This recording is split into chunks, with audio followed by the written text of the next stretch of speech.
पावलांनी आम्हा वाळवंटी तुझी सावली, गळा भेट घेण्या भीमेची निघाली तुझ्या नाम घोषात इंद्रायणी.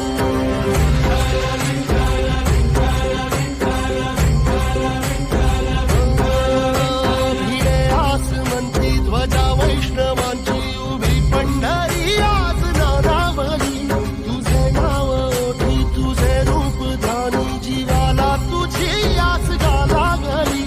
जरी बाप साऱ्या जगाचा परी